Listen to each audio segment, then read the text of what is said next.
Hello everybody, it's been a long day and I'm gonna try to be a little bit brief, but it's nice to be here and to learn about some of the issues that we see across Europe. So from Norway we're a little bit outsiders, not parts of the EU and, well, strange people up north, you know.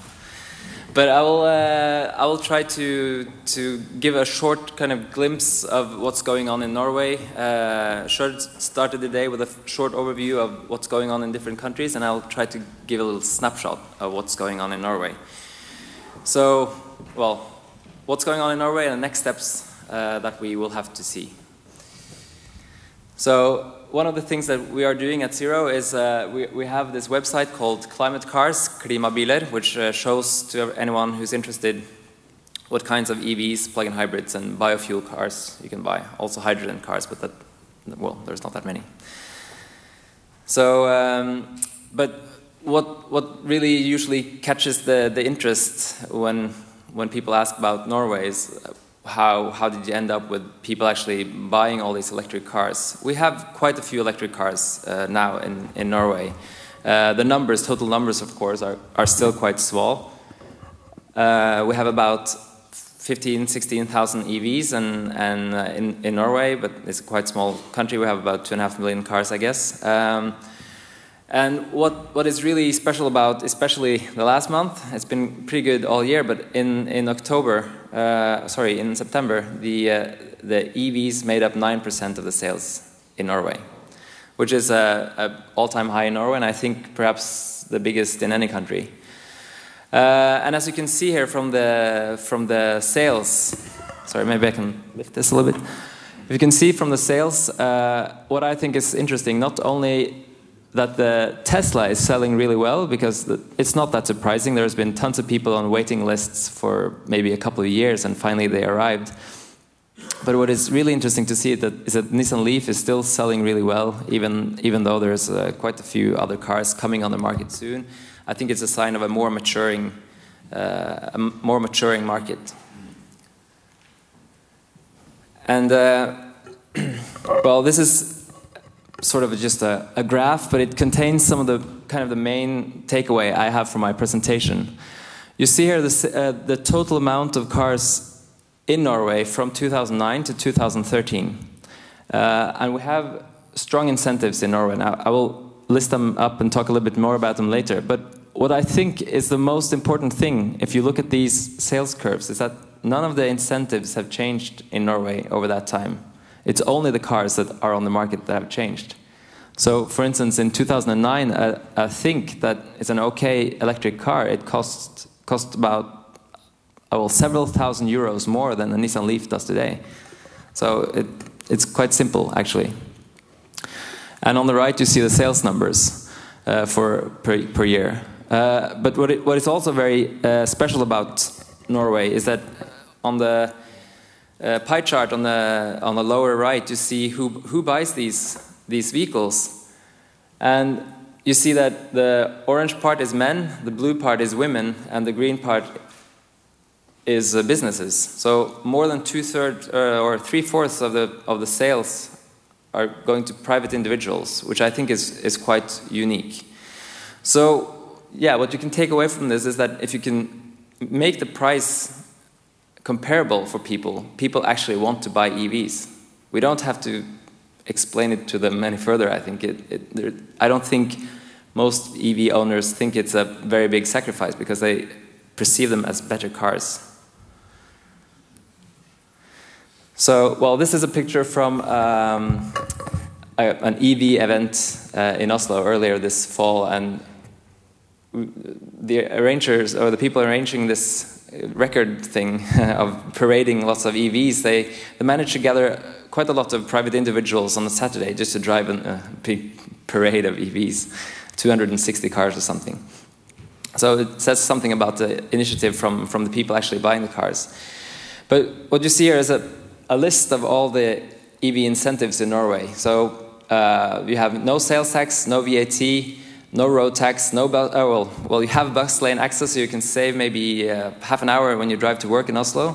You have free parking, free charging, no toll road, which is a big well, big thing on the total cost of ownership, and free ferries that haven't really necessarily caught on that much, but also a half price on a company car tax, which is not as good as in Netherlands, but it is a contribution. So that leads me to my first question. Given that you see that the sale of EVs is going pretty good in Norway and the incentives are really strong, do you think that do you think that these incentives are too strong? Are we crazy? Are we weird people? So I don't know if you find the question on your phones now, but I think at least it's an interesting question, because a lot of people think that we are over-subsidizing EVs. They're looking at the total cost of ownership now, and it's kind of favorable for EVs. But at the same time, even in the most selling country in the world, like Norway, there's still 91% of the sales that is fossil-fueled cars. So I don't know if we get the results up. It's broken. Okay then, it's broken, he says. Raise hands. Do you think it's too much, or is this what it takes? Should we do kind of anything to... There we go, something maybe happened. It's working, he says. Except there was nobody bothered to answer. 50-50, okay. Well, in Norway we have a cross-political agreement that we should continue these incentives until 2017, but we also got a new government now, and I think some of these incentives could be, well, a lot of people think that some of these should be changed. So now I'll try to go on with my next slide. Okay, was that the next one? No? Here, I pressed several times. Okay, so someone earlier today talked about how if you just give tax breaks, you don't really make the incentive very visible in the store. And this is a number from, or these are what you see in the store in Norway. A Nissan Leaf costs slightly less than a small or entry-level Golf. So even at the store, it's cheaper. So it's kind of a no-brainer, because you know that every day when you drive, you're going to save both on fuel and you're going to save on the toll roads. And, well, I'm not going to say it's a better car, but because there might be some Golf owners here. But a lot of people like the Nissan Leaf, at least. So, and if you look at the total cost of ownership over 5 years or 3 years, it's significantly lower. So you see here that the orange part here is the tax of the Golf, and the white part is the VAT. So that's really how this incentive works. And a lot of households in Norway have 2 cars, like in most countries in Europe, I guess. So, and if you live outside of Oslo, and you can drive in the bus lane, you're almost dumb if you buy a new Golf in this perspective. So, but of course, these incentives are very strong, and you see that a lot of people really enjoy driving their EVs, but some of these incentives, of course, they're not capable of handling a large growth in the EV sales. So, for instance, the bus lane access is, well, it will be full of EVs. Free parking is also difficult, especially in terms of free charging, because it's hard for the city of Oslo or other municipalities to keep up with the growth. So every day with the sale of EVs, this incentive is getting weaker, because there will be fewer and fewer EV parking places. And also, of course, the VAT and tax exemption will lead to a major loss of income for the state if you continue. So now we're getting close to my second question. Both myself, personally, actually, was standing next to a bus lane counting EVs a while ago, this spring, and the public transport company and also did the same later. I wouldn't have done it if I knew they were doing it.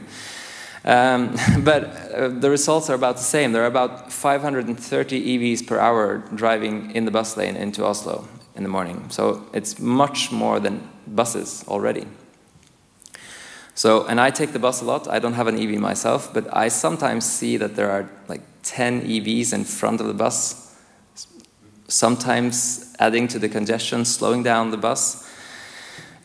So this is kind of a difficult situation, I think. And so the next question is, do you think this kind of incentive that probably came in place when nobody really believed it would catch on, do you think that could create a backlash?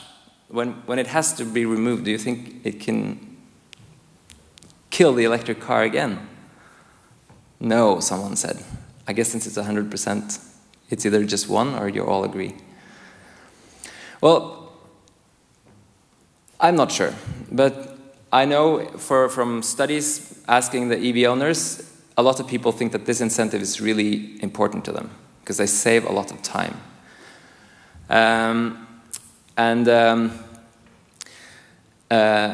But the thing like free charging and also, of course, saving money every day is the reason why we see that people also outside of Oslo, outside of the biggest cities, they buy the EVs, because now even if you don't take advantage of free parking and or free toll roads, it still makes economic sense over 3 years to buy an EV.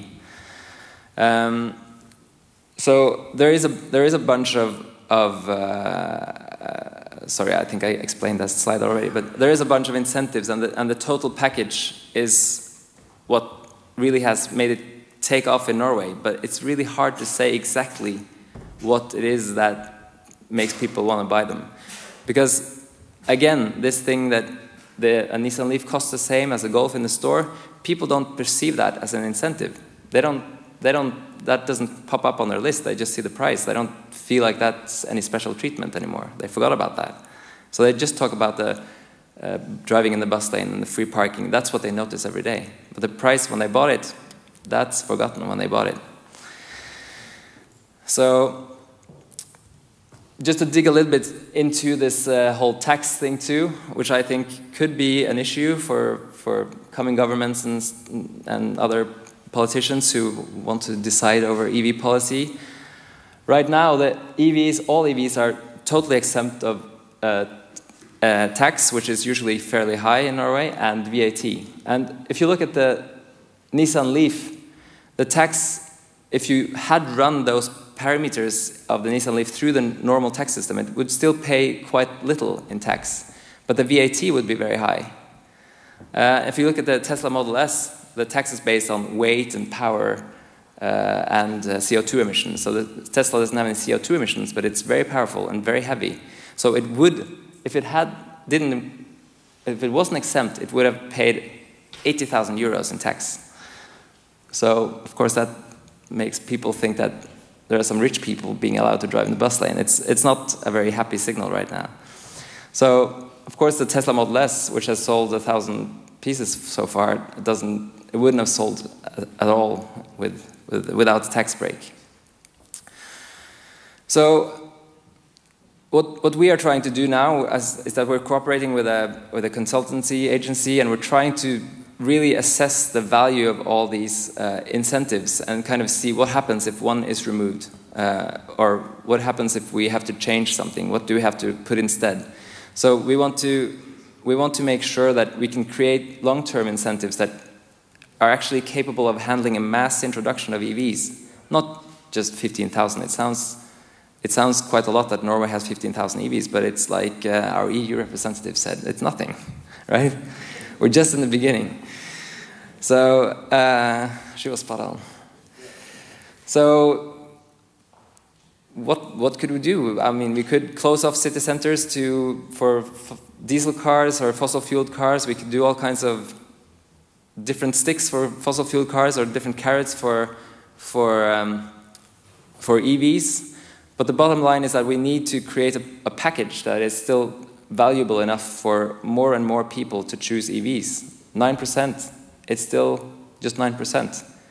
We're not going to reach the targets that Mikael from FTT the EU targets. We're still not part of the EU, but maybe in 2050, who knows. So we're not on track, even though we are doing well. We need this exponential growth, and right now I'm not sure we can do it without any major changes, but I think at least there are some examples to look at Norway for, even though some are not that applicable. So with that, I just want to remind everybody about the Zero conference on the 5th and 6th of November. There's going to be lots of different topics there, but also a lot of transport-oriented topics. So have a look at the zeroconference.no, I think. Actually, I should have known that, but I guess I didn't.